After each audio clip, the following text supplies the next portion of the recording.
અમારી કરતા તો ગુજરાતની જનતાએ મન બનાવી લીધું છે ને ગુજરાતની જનતાએ તૈયારી કરી લીધી છે. ગુજરાતની જનતા થનગની રહી છે ક્યારે 26 તારીખ આવે ને ભાજપના સુપડા સાફ કરી નાખે. કારણ કે ભાજપે ગુજરાતની જનતા અને દેશની જનતાને દરેક તબક્કે હેરાન પરેશાન કરવાનું કામ કર્યું છે. દરેક તબક્કે એમને જૂઠા વાયદાઓ, એમની સાથે છેતરપિંડી અને લોભામણી જાહેરાતો અને માત્ર વચનોની ભરમાર કરી છે. તો ગુજરાતના જનતા, એમાં ખેડૂતો પણ આવી ગયા, એમાં વેપારીઓ પણ આવી ગયા, એમાં મજૂરો પણ આવી ગયો, દરેક વર્ગ એમાં આવી ગયો છે. કારણ કે ગુજરાતની જનતા એ રીતે ભારતીય જનતા પાર્ટીથી પીડાય અને પીસાઈ રહી છે.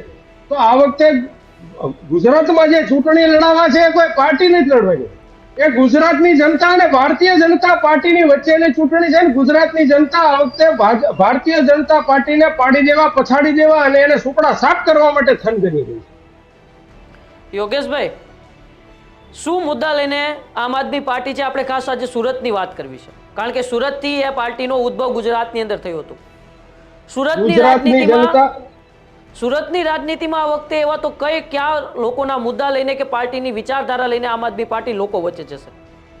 ગુજરાતની જનતા, દેશની જનતા જાણે છે કે છેલ્લા 78 વર્ષથી આપણે ભારત દેશને આઝાદી મળી. 78 વર્ષના આઝાદીના શાસન પછી પણ લોકોને પ્રાથમિક સુવિધા, જે રોજ માણસ પોતાના મહેનત મજૂરીના પૈસાથી ટેક્સ ભરે છે, સામાન્ય ગરીબ મધ્યમ વર્ગનો માણસ, એમને રોડ, રસ્તા, વીજળી, પાણી, લાઇટ, ગટર જેવી સુવિધાઓ મળવી જોઈએ. એ આ સુવિધાથી આજે પણ સામાન્ય અને ગરીબ માણસ પીડાઈ રહ્યો છે, પીસાઈ રહ્યો છે ને એનાથી વંચિત છે. જ્યારે 78 વર્ષના આઝાદીના શાસનકાળ પછી પણ ભારતીય જનતા પાર્ટીના ગુજરાતમાં 30 વર્ષના શાસનકાળ પછી પણ, સુરતની મહાનગરપાલિકામાં 30 વર્ષના શાસનકાળ પછી પણ આ સુવિધાથી માણસ જ્યારે પીડાતો હોય ત્યારે સ્વાભાવિક છે કે માણસના મનમાં દુઃખ થાય. આજે પણ નાનો એવો વરસાદ આવે એટલે સુરતમાં કમર સુધીના પાણી ભરાઈ જાય અને સામાન્ય માણસને પોતાના બાળકને સ્કૂલે મૂકવા જવું હોય તો મુશ્કેલીમાં મુકાઈ જાય, પોતાના ધંધો રોજગારે જવું હોય તો મુશ્કેલીમાં મુકાઈ જાય. આજે પણ પોતાના બાળકની લાખો રૂપિયાની ફી ભરી પેટે બિચારો પાટા બાંધીને હામી તારીખ ના આવે ત્યાં સુધી મહેનત કરે, ટ્યુશનની ફી ભરે, પ્રાઇવેટ સ્કૂલોની ફી ભરે, એટલે એ માણસ પીડાય છે. આજે પણ એ મોંઘવારીના નામે પીડાય છે.